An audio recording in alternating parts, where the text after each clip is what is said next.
Welcome, fans, to another episode of That Was Two with independent wrestling referee Brad Livingston. Super excited about today's guest. Cannot wait to get rolling with that. But beforehand, want to talk about what's gone on, what's coming up in the land of Livingston. So wrestling close to where I work, either Maine, the Maritimes, what have you. So this past weekend, huge weekend for IWE, one of the home promotions for yours truly, Independent Wrestling Entertainment, celebrated its 10th anniversary, 10 years in the business. That is massive for an independent company. So Independent Wrestling Entertainment started off its weekend. We were in Fairfield, Maine, to a ruckus crowd, huge night, kind of everything pointing towards the following evening, which was the big show, the big 10th anniversary show. But we had some fantastic action going on at the Fairfield Community Center. We're going to be back there next month. Cannot wait. The main event this past Friday night in Fairfield was a triple threat match between Harris Country Club member Malik versus Derek Shorey versus Mr. Canada himself, Ricky Williams.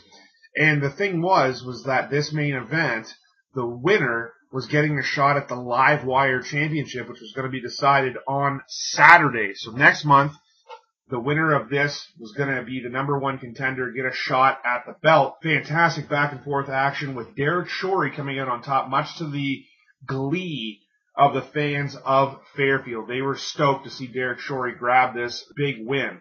So next month in Fairfield, Derek Shorey will be taking on the champ. So that moves us into Saturday night. Saturday night was the big show, and I'm just going to kind of run down some of the events that happened during that time. First up was the Tag Team Championship match, scheduled to be the Street versus the reigning champions, the Era of Violence. Angel Cross came out, member of the Street, no Elite Terrell. He wasn't sure what had happened to him, but Angel Cross was coming out to fight. Next out was the Era of Violence. Billy Fox talking to the fans and letting us know that the doctors are not allowing him to continue wrestling as of right now. He's going to have to take a break. He suffered a pretty severe concussion, so he's out for a bit. So Chad Epic, the manager of Era of Violence, announced that he was allowed by the brass to pick a partner, and out comes Aftershock Adam Ricker, the Maine State champion, with Elite Terrell over his shoulder. So it was Ricker and Rob Marsh defending the tag team titles against Angel Cross. That was too much for Angel Cross to be able to overcome. And our, I guess you could say, new champions, Adam Ricker and Rob Marsh. However, once Billy Fox comes back, should they still hold those title belts, and the belt will go back to Billy. Later on in the card, we had the big Live Wire Championship Tournament Finals. Saw Todd Harris, much to the chagrin of the fans in attendance, over classic Calvin Strange. And what a match, fans. You have to check this out if it ever gets up onto YouTube. You have to check this match out. It was fantastic. Todd Harris picks up the W. Little shadiness there as he pulled referee Joey Gleitz, into Calvin Strange. Little under the belt shot got him enough of an advantage to be able to hit the diamond cutter, rolled that into a dragon sleeper. Out went Calvin Strange. So Todd Harris is the new champion. That means next month in Fairfield, Todd Harris versus Derek Shorey will be Todd Harris's first title defense. Another big match on the card was a last man standing match between pitted rivals, Big Moxie, Matt Mahoney, and Aftershock Adam Ricker. This was a Matt Mahoney we have not seen, folks. He came out and he was on fire, and he took it to Adam Ricker for most of the match. Ricker was able to get a little bit of an advantage when the Era of Violence and Chad Epic came out, but the Street and Derek Shorey and Mr. Canada, Ricky Williams, came out, evened the score, and Big Moxie was able to lay a beat down on Ricker with Big Daddy. And that was it, the end of the Maine State Championship reign for Aftershock Adam Ricker, new champion Big Moxie. Then the main event was a huge match as the main state posse exploded. We had Danger Kid versus Alexander Lee versus the reigning defending champion Aiden Agro. And what a match. It spilled out. It was all over the place. But in the end, Danger Kid becomes the last member of the main state posse to hold the IWE Heavyweight Championship. So that was that. That was the 10-year anniversary show for IWE. Next month, in February, you've got to pay attention here, folks. You've got to get your tickets. The man who brought in the Extreme in ECW, the man who dropped the NWA Heavyweight Championship and declared ECW to be Extreme, none other than the franchise Shane Douglas, is going to be in Fairfield and Brewer in February. Those two shows are going to be unbelievable. Matches already announced for the franchise. On Friday night in Fairfield, the franchise Shane Douglas takes on Big Moxie Matt Mahoney for the main state championship. And then the following night, Saturday night, the franchise Shane Douglas versus DK Danger Kid for the IWE Heavyweight Championship. It is going to be unreal. Cannot wait for that. Speaking of unreal, tomorrow night in Gorham, Maine, Limitless makes its 2018 debut, and fans, get your tickets. Get there, get your tickets, go see this show. I'm going to give you a rundown of the card, the parts that I have. You don't want to miss this show, fans. You've got to get there. It's in Gorham, Maine tomorrow night. Okay? So you've got Fred Yehi, unbelievable talent, versus David Starr versus Martin Stone. Some of you may know him from NXT as Danny Burch. The winner of this match will get to choose their own opponent for the March 30th show. Also in that is a massive four-way dance. Ace Romero, Anthony Green, JT Dunn, Josh Briggs. I don't even need to explain that to you. Holy cow. The MSP, Alexander Lee, Aiden Agro, Danger Kid will take on Alley Cat, Chris Statlander, and Ashley Vox. Say what? That's going to be unbelievable. Then we have a women's match. Check this out. As seen on NXT, Tessa Blanchard versus as seen on NXT, Deonna Purrazzo. Are you kidding me? Get there, fans. Chris Dickinson takes on, as seen on Impact Wrestling, Eddie Kingston. Lucha Underground wrestler Matt Cross in the house to take on Maxwell Jacob Friedman. What? And another Lucha Underground star, Jeff Cobb, taking on Darby Allin. What is going on, fans? Holy cow, this card is stacked. Get there if you can. So that's it for me. Here we go. Big interview coming up with a man who started in the 80s. Okay, started with WCCW, World Class Championship Wrestling, owned and run by Fritz Von Erich. He was trained by Kevin Von Erich. He's going to talk to us about how he got into the business, what it was like being with WCCW up until they folded, working for Jerry Jarrett out of the USWA, sticking around Texas and working there up to now, where he now owns his own company, and he wants to do it the right way, fans. You want to check this out. It's going to be a fantastic interview, okay? He goes by Mean Mike Tatum now. He's worked under the name Mike Stetson. He's worked under the name Texas Assassin, okay? This is going to be a great interview. Stick around and welcome to the show, Mean Mike Tatum. Thanks a lot, Bradley. Thanks for having me. Question that I always ask right off the bat is, were you always a fan of the wrestling business growing up? Actually, no, I wasn't. As a child in Houston, I was the lay fan. I mean, I watched it because my dad watched it, but I wasn't just a big fan. I was always a football player, but it wasn't until later on in my mid-20s where I really got a taste of it and became a real fan. I met some guys, and of course that just fueled the fire for my wrestling business. So what was the first kind of memory that you have what kind of hooked you into the business? My first memory actually was in Amarillo, Texas, back in like 1985. I saw a match. It was a guy his name is Rapid Ricky Romero in Amarillo. Of course, he run that area, and he is the parent of the old tag team, the Youngbloods, and so I met him there, and I was there for my business. I had no business in wrestling at all, but I just met him. Then I'm a believer in fate, and I believe there's a reason I met him.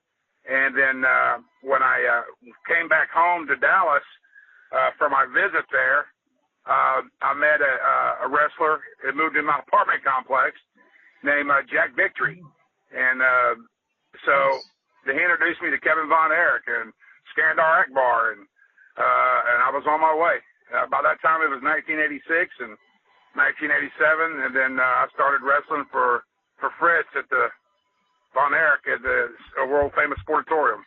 So where did you get your initial training from? Was that from Fritz Von Erich?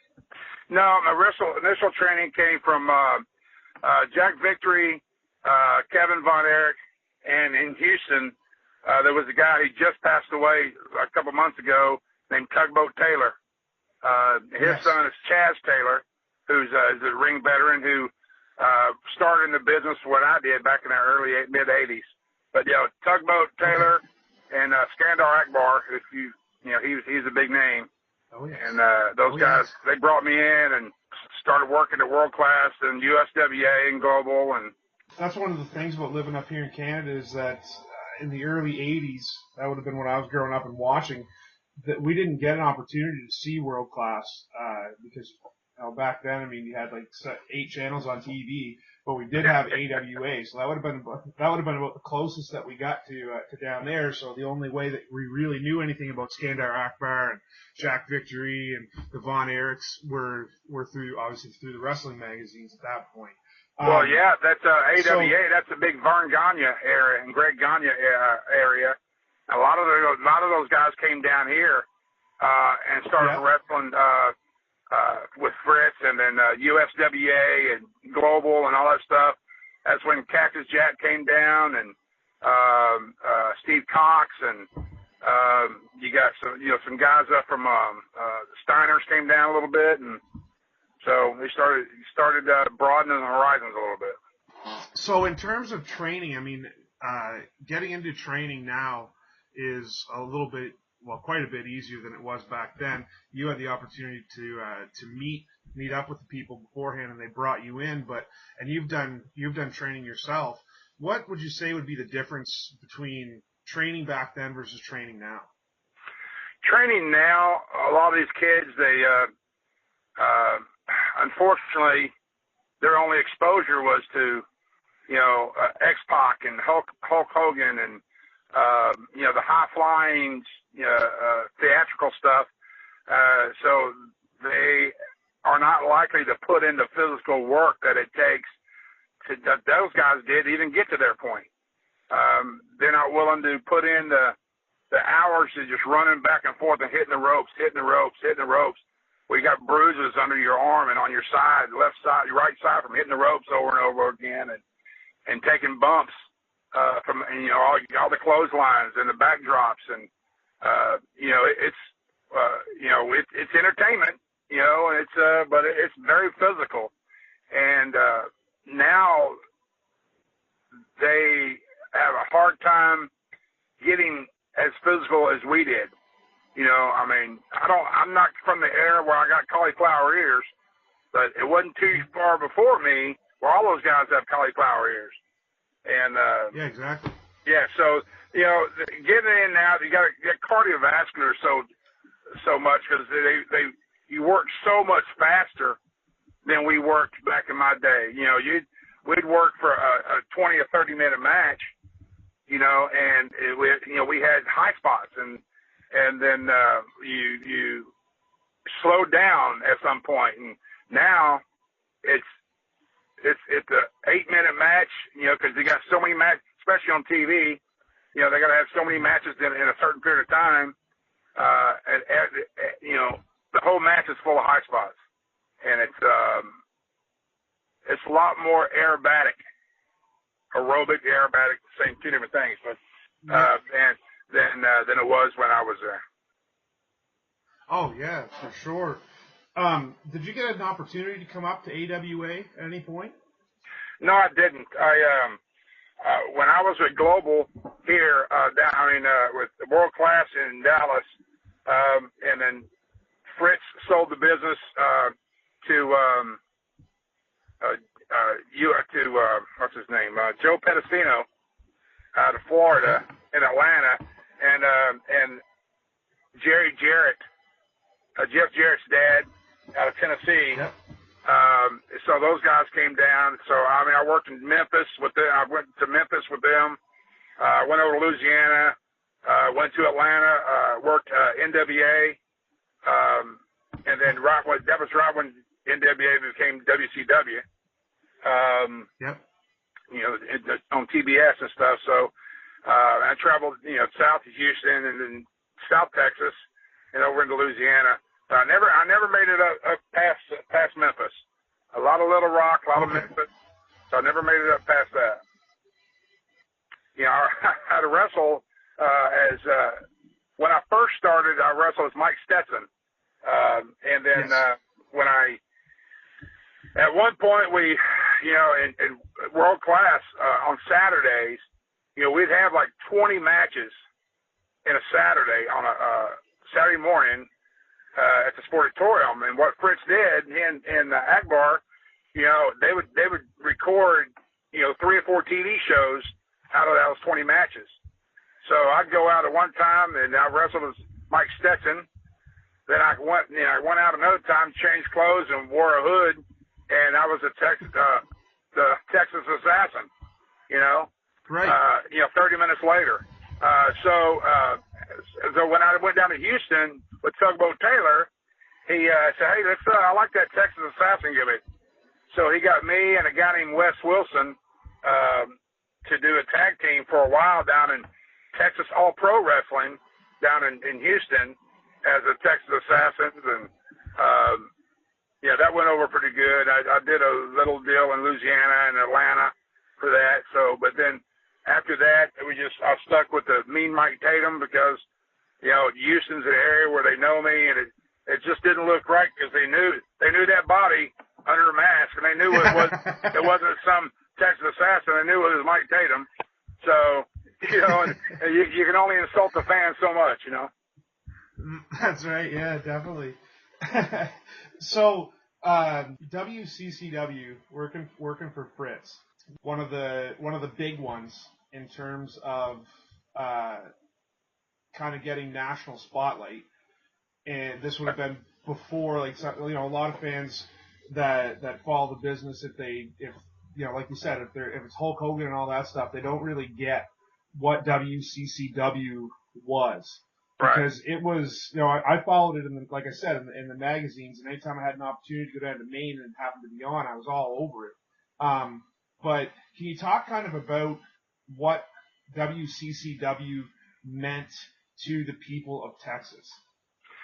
Well, I think it was huge because, of course, Fritz was big, obviously, and all his 5 boys most of them were just physical specimens, and they were from the North Texas and Denton area, played high school and college, and so they grew up, and it was huge, and everybody was just interested in that. I mean, and all the big names came through Dallas, and the Sportatorium, unfortunately, it's torn down now, but it was a place where in the early 50s they had big boxing matches, and it was just a famous place. And so the fans really saw the Von Erich boys grow up. They felt part of the family, and the kids were, the older kids, the teenagers, went to school with them in Denton, and they on the football team and the track meets to carry,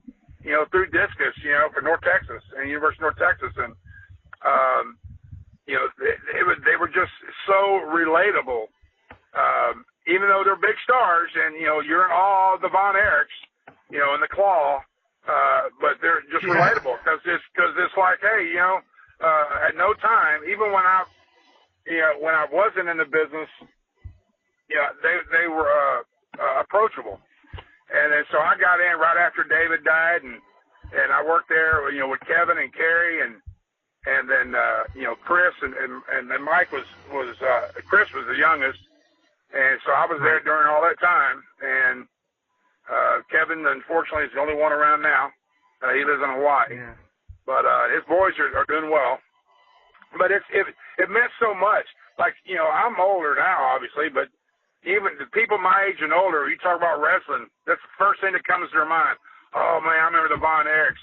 Used to go every Friday night and Saturday to the Sportatorium and Will Rogers Arena down in Fort Worth. And I remember those guys, and Skandar Akbar and Killer Kowalski would come down. And, we had, I remember one time I wrestled a one-man gang in the Sportatorium.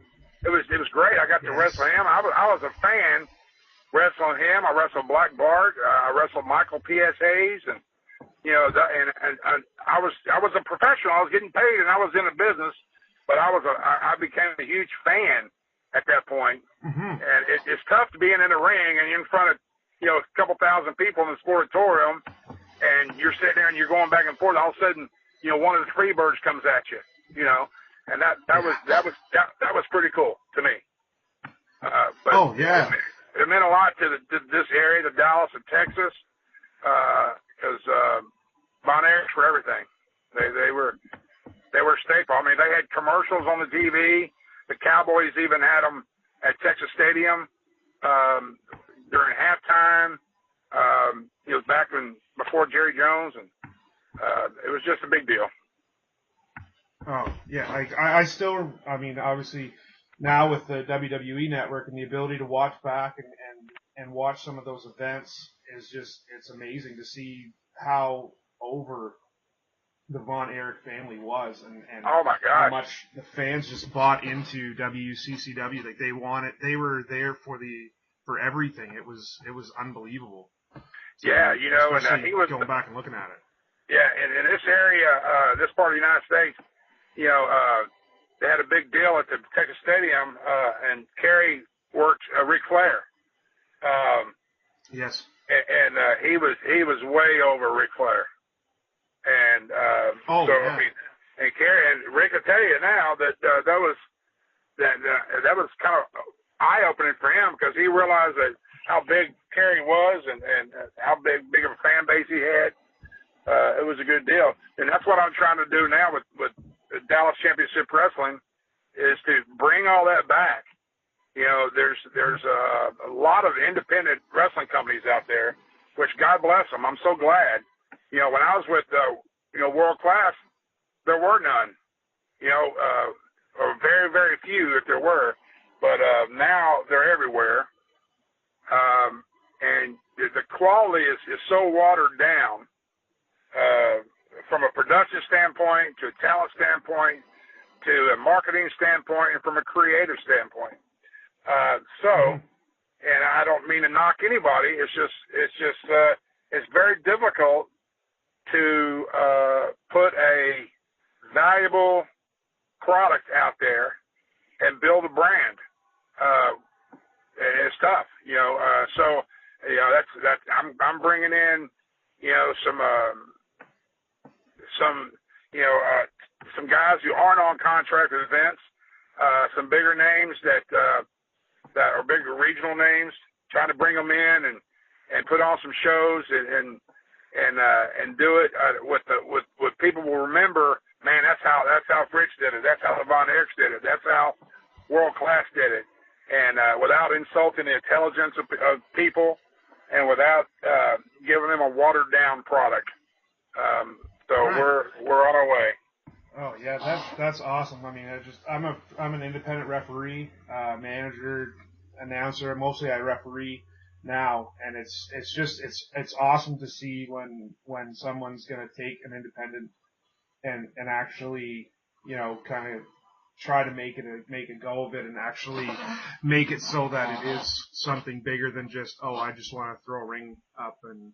Well, see, that's the thing. I've wrestled for 30 years, and I've wrestled in front of 10 people and 10,000 people. But you have to perform the same, whether it's 10 people or 1,000 people, and because your main goal is to protect you and your partner and put on a great show and make that person that paid $15 make him want to come pay another $15 next month. And so that's what I want to do. And I've done it. It's tough to do when you're in a barn. VFW halls are all good, but I know sometimes that's all you got. That's all you can get in. VFW hall. I'm working in an Elks Lodge here in March in Grapevine, Texas. And I know that guys. There's a guy named Robert Langdon who owns Texoma Pro, who does a fantastic job at an Elks Lodge in Sherman, Texas. So you can do great things. And he's got great talent. He brings in some good people. But you just got to have the mindset of a Robert Langdon, and a Randy Wayne and John McNutt, those guys who run the local stuff, and have the ambition not to put out a crappy, watered down product. Right. Oh, exactly. No, I couldn't agree more. That's exactly it. So when you broke into the business, did you say in 87? 86, 87? Yes. So I mean, that would have been right around the time that WWE, WWF, whatever you want to call them, right about the time that they were starting to go big. Yes. Did you notice a difference in what was available for you in terms of working once Vince decided to go national? Yeah, I did, because when he decided to go national, his tentacles, for lack of a better word, reached out further, and was able to get the best talent, the biggest talent, the most athletic, the most, so everybody who was anybody was working with Vince. And of course I wasn't anybody who was anybody, so in order to get up there, you had to be big. I remember where I worked, he did a Royal Rumble in Houston years and years. It was like in 89 or 90, I mean, I worked a WWF show, but it was a dark match, before you have 2-3 matches to fire up the crowd while everybody's still coming in, before all that stuff.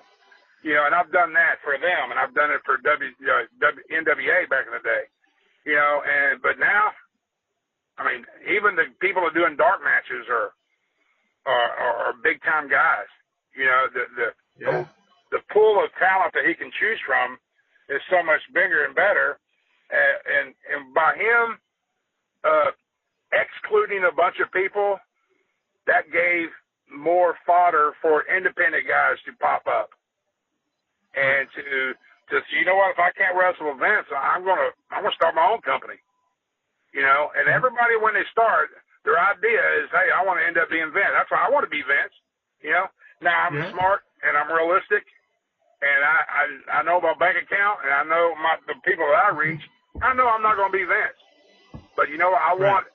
I may not have his budget or his production quality, but I want the people to have the exact same experience at my show than they do his show. They're going to pay $15 to get in mine and pay $115 to get in his. So, and of course mine, you're 15, 20 feet from the guys. With his, you're, 1,000 feet from them at some point. But it's harder to get, it was so hard to get booked by them. Then of course at that point he started getting contracts to everybody. Then instead of getting paid cash, you got paid with a check, and and taxes got a hold of you. It wasn't so under the table anymore. Right. Right around the time that you came in, there was John Tatum. Is that where you kind of got the Tatum from your name? No, actually, and it's funny. You said when I first came into world class, my first time to work was a Saturday morning, and my first guy was Steve Cox. And okay. All right. Anyway, so I walked up there, and Akbar, who ran the talent, which I was the talent, he goes, "What's your name, kid?" And this is before, I wasn't even trained yet. I was just a piece of meat, And Yeah. I go, "Mike Tatum." He goes, "No, you can't use Tatum." I said, "Why?" He goes, "Because you got Hollywood John Tatum." Right? And I was a bouncer. I was a bouncer at a country and western bar in Grand Prairie, Texas, called Stetson's. And I was wearing a satin jacket. And he pulled me around, looked on the back, and said, "Stetson's." He goes, "Your name's Mike Stetson now, kid." So for the first 5 years of my career, I was Mike Stetson and Texas Assassin. And it's funny, John Tatum's real name is John Frankel. Oh, so, okay. Yeah. Anyway, and ironically, he was Jack Victory's tag team partner. Yes, he was. Yep. Yeah. So, again, I'm a believer of fate, and I met him, and just so having his partner was named Tatum, and I'm named Tatum. I met Ricky Romero, and and people always ask me, "Dude, are you a wrestler?" I go, "No, man, I'm a football player." Well, when you're a big guy like I am, especially in Texas or wherever, they go, "Hey, dude, who you play football for?" Yeah, I mean, who you wrestle? You a wrestler? No. Now I started thinking, man, these people always think I'm a wrestler. Well, maybe I should be a wrestler, So it's kind of weird. It's a great story. Actually, I wrote a book. I'm writing a book about it. Awesome. Yeah, and it's going to hopefully turn into a movie. But it's a neat story. It might mirror lots of stories about wrestling and kids coming up in it. I'm not a physical specimen. I never was, and but how I got into it and the road I took. I've had people tell the story, in detail sometimes to some people, and they go, "Wow, man, that needs to be a movie. That needs to be a book." It's not the same movie as Mickey Rourke and The Wrestler. It's basically how Mickey Rourke, Randy the Ram, it's how he got from Randy to Randy the Ram kind of thing. It's a story from the beginning to where the movie picks up. And anyway, so I think it'll be interesting. It probably won't be a real long read or a real long movie, maybe a short story or something. But I have it all written out, and I just got to get it typed up and get it to a publisher. Hey, oh, that's awesome! I'll be looking for that for sure. So Fritz sells the company, and what was the feeling when Fritz sold? The feeling was everybody, well, shit. Excuse me. Well, we're not going to. Who's going to run this thing? We're not going to have a job. We're not going to have what's going to happen? So that's when Jerry Jarrett came around and USWA. Yeah. And then so that helped because that means Memphis guys were coming in here taking our stuff, but then we would go to Memphis and work there as well. Of course, Jerry Lawler was there, and Jerry Jarrett, Cox, and Gorgeous Gary Young, and Black Bart, and those guys started going back and forth from here to Memphis, and Memphis to here, and Nashville, and Mississippi, and Little Rock. So we ended up getting more work actually than we had. But when it first happened, we were worried about what's going to happen. What's going to happen? And so it's just like anything else, the unknown. And then of course he sold out to Gray Pearson and Joe Pedicino. And Global Wrestling Federation. So then that didn't last very long at all. No, it didn't. I still see Bonnie Blackstone on Facebook sometimes. They're still married, by the way. Okay. Really? Yeah. so USWA comes in, and that's something that a lot of people don't understand too, is what it was like doing the drives, making the drives. Can you talk a little bit about doing that, like driving and how you guys went about doing that? Yeah, I was on several trips with, Akbar was in the car, Skandar Akbar was in the car, and me, and a guy named, the Pug. I can't think of his name now. Alex Porto. Alex Porto. Yes. And we'd be in a car, whether going to Memphis or going to, to Little Rock or to Shreveport or down to Texas and South Texas and Beaumont. I mean, some guys, of course, at this time, we kind of had to keep it secretly because good guys were riding with bad guys, and Yep. So we had to kind of keep that on the down low. But we'd all stop, we had stories, and share hotel rooms together, and eat, and sometimes we see fans out on the road. He's like, man, what are you guys doing together? And then hey, I'll give a guy a chop just to give the illusion that we're still pissing each other. Try to hit as many bars as we could, and meet people. And I won't get into specifics, but we had a good time. We knew it wasn't going to last forever. In our world, we were the rock and roll band on tour, on tour. Going to Right. partying and meeting up people that we may never see again, or meeting people that could become big fans. And but you have a camaraderie that are still alive today. Most of the independent guys still travel, still driving car. Big guys, they fly everywhere. But Right. You get 3 or 4 guys in a car, and you drive somewhere, and you work on a Friday night in Little Rock, Saturday night in Memphis, work on a Sunday afternoon, coming back in Texarkana, getting back home to work on Monday. So they go quick, but it's memories that will last forever. Sometimes good, sometimes bad, mostly good, but. Even when it's bad, it was good because, hey, you were out doing something you dreamed about doing. You're not punching a time card, and you're your own boss, basically, Yeah.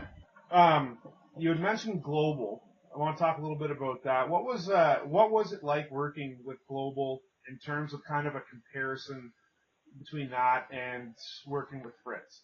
Well, it was with Global. Joe Pedicino was not really visible. Bonnie, his wife, was the talent. Like the interview lady. Yeah. She wasn't the ring announcer. You had Mark Lawrence and some other guys for that. But he was, he let Akbar basically run the show. Skandar Akbar ran the show there, even though Joe was the owner. But he was able to, he had money, so he brought in some names and some bigger guys. But a lot didn't change from USWA to Global, except a little extra money here and there for better graphics and a few more shows. But it wasn't a lot of difference. With Fritz, he ruled with an iron fist. You did what he said, and how he wanted you to do it. And if you didn't, then you wouldn't work for him again. And that was basically it. And even though it was World Class Championship Wrestling, it was the Von Erich show. Understandably so. Right, wrong, or indifferent, that's what it was. So, and with Joe, it was a more broad range of different talent getting involved. Of course, and it wasn't all the Von Erichs at that point. So, do you guys know that Global was? Did you feel that it was getting ready to be done? The only way we did is when we started canceling some shows. Instead of running every week, we ran every other week. Then we ran every third week, and then the pay got lower. So and guys who made the bigger money, as soon as you cut their pay, they're not going to come back. So it's we felt it a little bit, and it's for that. That's when I started going out to Houston more and working more down there with Tugboat Taylor and working for Bob Murphy and Texas All-Star Wrestling. Okay. Do you think that in today's wrestling that there's a struggle to tell that good and bad story because you have a hard time having true baby faces and true heels? Yeah, I think you do.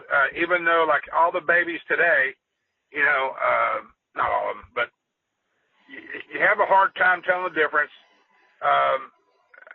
Like you can have two babies work, and then have a knockdown, drag out, snobble knocker fight, and then one guy cheat and go over. But then hey, shake your hand, good job, So the fans know. But if you want to get over as a heel, I mean, you cheat as much as you can, do as dirty as much as you can, and and then if you're not over as a heel that way, you're doing something wrong. Yeah, some people just love the heel. Some people love heels. They can't stand babies.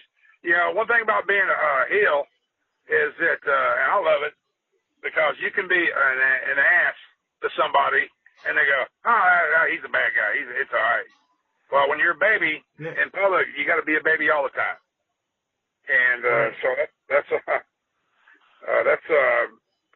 kind of, of course, I've been both, so it's tough. So.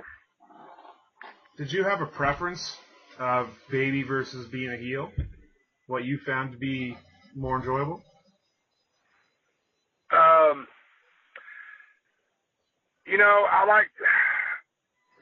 like it both. I mean, I like being a heel, especially in a town where it's not my town. Like Houston and Dallas, I'd be a baby all the time. But if it's not where I'm from, I can be a jerk and be a heel and sell it. And from the minute I walk in the door to the minute I walk in my car and leave, and as a baby, people see you and they talk to you, and you get to talk to people and hang out with them, and and just be friendly with them. So as far as the entertainer part of me, I like being a heel. The human being part of me, I like being a babyface. Yeah, that makes sense. When you're talking about Houston and you're talking about Texas All-Star, so we already talked about WCCW. That was there. Fritz sold that. Global kind of came in, USWA Global. But once kind of Global, I guess, folded, there wasn't really a lot in terms of known independent wrestling in Texas. And then Texas All-Star Wrestling kind of became the go-to. And from what I've read about it, a lot of that stemmed from the fact that it was different than WWE. It wasn't about entertainment. It was, well, I mean, it was entertaining, but that wasn't the point. It wasn't a sports entertainment thing. It was like the old school traditional Southern style of wrestling. Do you think that that's why Texas All-Star kind of got a nice, big, solid following, was because they offered something like that, something different? Yeah, I do. And Bob Murphy does a great job. We worked in the Humble Bingo Hall for years, and he filled that place up every week. It was every other week, I think.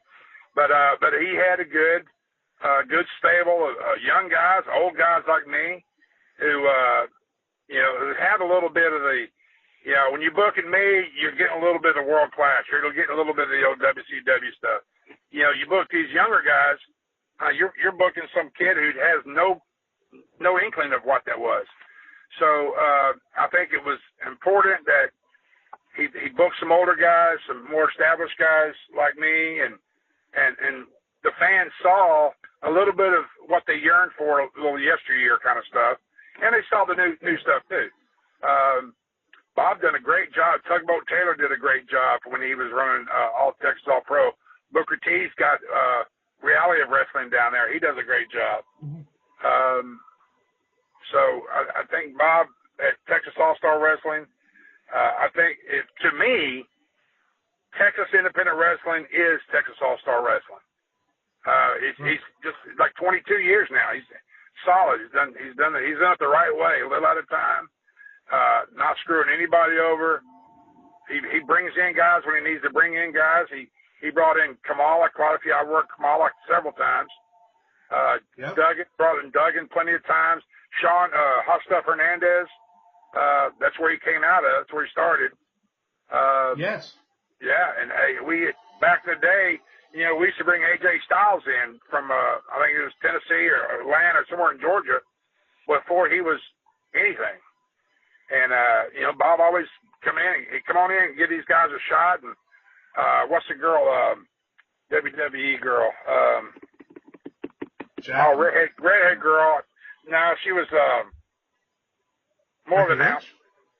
No, dang it, she's still older now. Christy Hemme.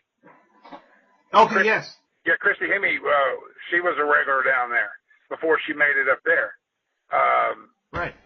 So anyway, I think people like the rock'em sock'em, throw down slobber knocker fight, and then take a break. Let's watch some high flying stuff. Yeah. But they always like us, back and forth fighting stuff, and the high flying stuff has a place, but not every match. Yeah. Oh, exactly. No, for sure. Trying to keep up with all that stuff. That's tougher too. I said, as a referee, you trying to keep up with everything and call whatever you got to call. You go for one match and you got two guys like me, then you got a match of two guys like X-Pac. It's that's two different worlds out there. When Murphy decided, I think it was around 96 maybe, he decided to start a training gym. Were you a part of that as well? I didn't train people, but I used to go. I used to go and train. He has got a guy named I forgot his name too. Dang it, I'm old. But yeah, I was there during that time, and actually I had moved to Houston at that point, and I wasn't a trainer, but I worked out in the gym. Of course, I helped whenever I could.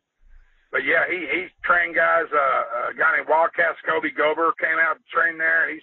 He's one of his stars now. Of course, okay, Sean Hernandez, Hot Stuff, was the trainer. He trained for Bob. Bob used him to train the new guys and some girls. There were some guys, Nick Daniels, Nico, who works for Booker T down there. He trained there. Nico's his name is Abel Andrew Jackson. Okay. Is Nico? Yeah, he trained there. So it was a good group of guys, and of course Bob, he wrestled too, as Humongous. Yes. But he didn't do a lot of working out. No. I think he worked a title match against Abdullah, did he not? Yeah, Abby sure did. Absolutely, sure did. Yes. That was a bloody mess. I can imagine. He trained a guy named Brother Randy, who passed away, but his name is Brother Icarus. Okay. Yeah, he trained. I worked Icarus several times, several cage matches, and but yeah, Bob worked Abby several times. It was good. Umaga came in and worked before he passed away. Oh wow. Yes. Yep. Excuse me. I know that you were the Texas All-Star Wrestling champion at one point in the early 2000s. What was it that made it that Texas All-Star has been able to run as steady as it has for so long? What has Bob done that's made it so that it's been so successful?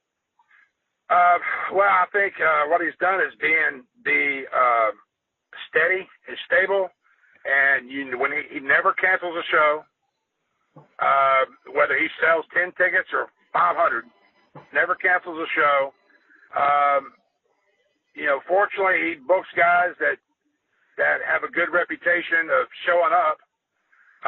He delivers a good product, and he's out beating the pavement every day.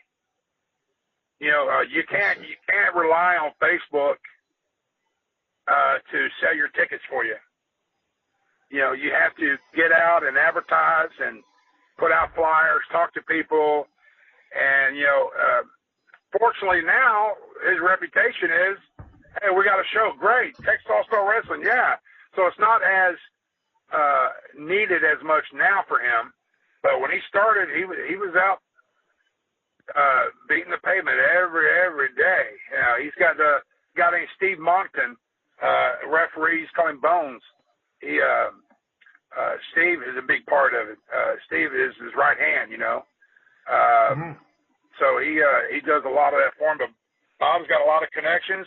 He works with several times. Worked with Mattress Mac McInvale in Houston. He owns a big gallery furniture. And he partnered with him. He partnered with Ken Hoffman, who was a reporter for the Houston Chronicle. And he's got, and of course he had Booker T and Stevie Ray and Ahmed Johnson back when all of us first started, Right. So he had all of us there, and that was a good time for me in that world because those three guys went out and they did something. They made a good name for themselves. But Bob's consistency, I think, is Bob's consistency and his passion for the business. You got to love wrestling. You got to love the business of it. You got to love the fandom of it. And you just got to be a fan. Yeah. Oh, without a doubt, the Ken Hoffman thing, that was actually something that I was gonna bring up because they did like a huge angle with Hoffman. Had he had any training or done any training prior to that big? I think it was called something like Rumble in the Humble or something like that. And he got carried out in a stretcher. Yeah, it was. We had the Humble Rumble every year. Humble Rumble, and then now I think it's on like 23 or 24. But he had no training. I mean, he came to the gym a couple of times, and we had the DJ Jim Pruitt for Stevens and Pruitt for the Rock 101 KLOL down there, was a big station at the time, and his producer, forgot his name, but they would come out and be involved, and Ken did a big story, and in that story was about me and Kamala and Bob Murphy are humongous, and challenging this, that, and the other. And, we had a show before then at the Sam Houston racetrack, which kind of did something to lead to the show in Humble, which one of the Humble Rumbles, we did a little promo for it. But Ken didn't have any training, other than coming out and said, this is what we're going to do. And, when Bob lands on you and lays those clothesline in, he ain't playing around. That's right. Yeah. Oh yeah, for sure. So, you decided to start Dallas Championship Wrestling. Let's have a little walkthrough as to what made you want to start being a promoter owner. All right. For several years, I haven't wrestled in a couple of years, but, I see on Facebook and I see, shows going on around here, and I've been to some shows and I look and I say, man, that guy looks terrible. It's not even believable. It's not even, the people look bad. I mean, it's not promoted, produced, advertised well at all. And then, this last year, this guy I knew asked me, he goes, hey, I hear you're a wrestler. Yes. And he goes, yeah, I've been thinking about starting up my own company. Will you help me? I said, yes. Okay. And so I was going to help him, and I did help him. And I said, look, you pay me. I'm going to book it. I'll book all the talent, and I'll be the matchmaker. I'll be the creative on everything. You do your promoting. You do all the stuff to put on the show, but I'll handle the production of it. He said, okay. So we had a show in November, actually. But before that, like September or so, only like 6 months ago, I said, you know what? I'm doing all this work for him, and he's going to make all the money. He's going to make all the money. Right. I said, I'm getting paid X amount, and I'm doing everything. This guy don't know nothing. I said, man, I can put on a show. I can do this. I can do that. So I started talking to a couple other wrestler buddies of mine. They go, yeah, man, you can do it.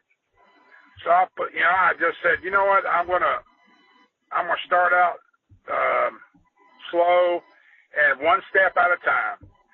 So I helped the guy do his show, and it was a great show talent wise, but he didn't promote. He didn't do anything other than network with people after work and bars and stuff. And and nobody showed up to this. There's very few people there, so it was frustrating. Fortunately for me, they paid me. And out of that fee, I paid all the wrestlers. So as far as the workers go, it was all guaranteed. Everybody got paid. But the people that put the show on didn't get any money because obviously they didn't promote, they didn't do the right things. So then he proceeded to get mad at me and tell me how to do my job when he was a big wrestling fan, had zero experience on what to do and how to do it and why to do it. I said, dude, and he had a buddy who had his little backyard wrestling club, what you see on YouTube. And so he hurt himself, broke his back or something. He lived in his parents' basement in California, and he wanted to run the show from California in his parents' basement. I said, no, I don't want any part of this. You guys do whatever you want to. I'm starting my own deal. Yep. So I went, applied for a license, an LLC, created a Facebook page, got a logo, created the website, got my tax ID number, invested here, invested there. Now I have our first big show. Our first show is Saturday, February 24th. Okay. At a place called the Grapevine Fieldhouse, or Fieldhouse USA in Grapevine. Yep. So I'm pretty excited about that. My website is, if you look on my website, is www.DallasChampionshipWrestling.com. And, so it's, you'll be able, I think starting tomorrow, we should be able to buy tickets online. But, perfect. Yeah. So I just decided, you know what? I want to bring Fritz back. I want to reincarnate Fritz somehow. And, and all those guys. And, the guys that I got booked, and I got a guy who's been wrestling for a long time, who's my booker, and he's bringing guys in, and we're going to put on a good show, and I'm working on advertisers and sponsors, and I want to work in Grapevine area. Grapevine, Texas is about 20,000 people in the vicinity. It's mid-cities. It's kind of near DFW Airport. And I want to work around here about every 5 weeks. And right now I got five venues set up that I'm going to be going on basically every 5 weeks, got a different venue. And then May 26th, actually, I got Grapevine Convention Center, and that's going to be a big show. Big show for me. It's a Memorial Day show to memorialize veterans and so forth. But that's I kind of getting off point, but that's why I starting this whole deal. My wife's behind me; she's supporting me, and I wanted to put a good product out there. I'm tired of seeing crappy product, And, Yep. it does not do me any good to be talking to somebody and go, yeah, I'm a wrestling promoter, I'm a pro wrestler, and they see a guy who is, 6'2", weighs 130 pounds, skinny, wiry. I mean, wrestling like he's a badass, and it's just, even though this guy wants to be a wrestler, he wants to do well, you know what? He's got a place, but maybe it's not in that ring. Maybe it's a referee. Maybe it's being a manager. Maybe it's being something else. Yep. But, you put this little 4'2" nothing guy in with somebody else who has no reason whatsoever that he should win or he should even be competitive. And they got different angles about, women beating being their heavyweight champion, and in order to do that, I'm okay with that, but you got to run so many angles to make that happen. It's just, it's tough to do. So, I don't want to do that. I don't want to be lumped up with those guys. I want my own deal. If you say DCW or Dallas Championship Wrestling, I want to say, hey, that guy's got a good product. It's different, and it's that old school. I like to call it old school wrestling, but somebody else already has that. So, I know Dallas Championship Wrestling, I want to bring back the old, people like Gary Hart, who was Playboy Gary Hart, Agbar, Killer Tim Brooks, Black Bart, Ivan Putski. I used to work with Ivan Putski in Houston. We bring his son Scott Putski in. So, so that's what I want to get to, and that's the reason, my mindset that I started, not that, hey, I can do this, anybody can do this, because anybody can't do it. It's basically said, you know what, screw it, I'm going to do it myself. So, I can tell a guy how to run his business, but if I want to run it the way I want to run it, then I need to buy the business, or I need to start my own. So that's what I did. I may fall on my face, I may not, but I'm pretty confident that I'll be putting a good quality product out there that people will pay to see and will pay to see again. Definitely. Well, one of the guys on your website on DallasChampionshipWrestling.com, one of your guys, one of your superstars, is somebody who I've always thought is so underrated. And I know that he runs a company, I think it's out of Louisiana, is Luke Hawks. Yeah, Luke Hawk, he does, out of New Orleans. Yes. He runs a company there. He kind of is works with Rod Price a little bit out there. Rod's not working, but he's got a training school. But Luke Hawk will be coming in. Got the guy named Lord Humongous will be coming in, Louisiana. Sam Houston. I'm going to be having Sam Houston in too. He's from Louisiana, New Orleans, or Waxahachie or Natatoches or wherever. Natchitoches. Like Sam Houston, former WWF Sam Houston? Yeah, Jake the Slaughter. Yes, sir. Yeah, yes. So I'll be having him awesome. come in, and so he comes in. And works for another company in North Texas, but I'll be having him coming in as soon as his schedule allows. So. Yeah. He's had some life-changing experiences over the last few years. I've talked to him before. He spends a lot of time in Nashville now too. He goes back and forth to Nashville. Awesome. I had watched one of your.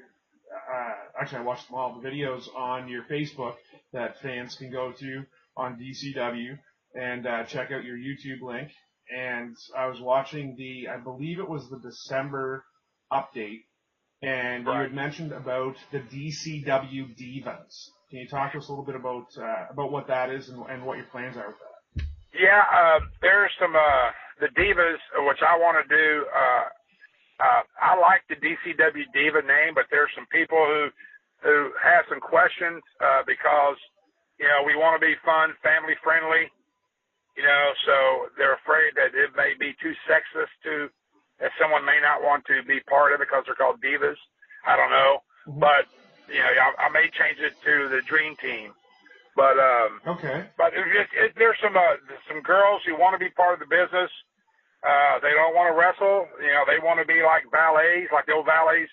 Right. Miss Elizabeth, back in the day, those ballets, and Yes. very attractive women who want to be part of it.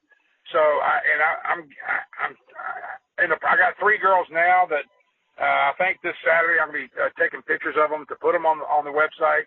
And that's just to be at the shows, be dressed in DCW wear, which I'll provide, and to go out. Sometimes if you're at a restaurant or a bar, a lot of times there's girls come around with samples of the new liquor that's coming out. Right. Okay, well, I want to do that, but with wrestling tickets and flyers.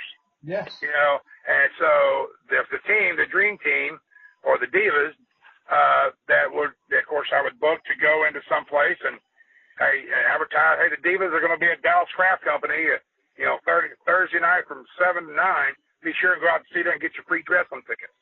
Yes, sir. So that's what I want them to do. So as soon as I get these pictures of them, I'm going to put them up there, and as their schedule comes up of where they're going to be, and I'll put that in there as well. Oh, that's awesome. That is fantastic. So, we've kind of covered a lot of the social media, but let's just have another little wrap up of it. So fans want to check out Dallas Championship Wrestling. Where can they go to find out about upcoming events? And you also had mentioned even online ticket sales. Yes, you can go on Facebook. You can look at just search Mean Mike Tatum. It'll come to me. You can also search Dallas Championship Wrestling, and that's one of my pages. You go there, and then you can go to www.DallasChampionshipWrestling.com for my website. There's a link on there to go to my YouTube channel, which I want everybody to like and subscribe to, because I'll be putting more videos coming up of the DCW Divas, the guys, my talent, my roster. I'll be putting their highlight films on there. Like I'll be putting one up there for Andy Dalton soon, if it's not already on there. There's one for Bryson Scott, if it's not already on there. And just basically little snippet commercials that I'll be doing, 20, 30 seconds here promoting the upcoming show. So on the YouTube. And I also have a Twitter.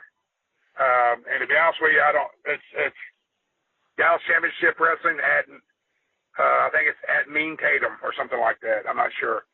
But there's a link on my website to go to YouTube or go to Twitter or go to Facebook. And there's a link. So then also there'll be a link under each event will be a section for an option for you to click on what tickets you want to buy, what price point, what row, first row, second row, general admission, whatever. And then soon in the next week or so, you'll be able to buy DCW merchandise, shirts, hats, beanies, and so forth. So of course we'll be taking all credit cards and PayPal. Fantastic. Well, listen, Mike, I cannot thank you enough for taking the time out of your day, because I know that you're busy. Can't thank you enough for taking the opportunity to have a sit down with us, and thank you very much. Yes, sir. Be sure and send me a link to this podcast, because I want to make sure I listen to the ones you have in the future, and I want to share it to my fans so they can go in and listen more of your broadcast. Right on. I definitely will. Should have it up and ready by tomorrow. So once again, thanks a lot, fans. This has been Brad Livingston. That was 2 with Mean Mike Tatum.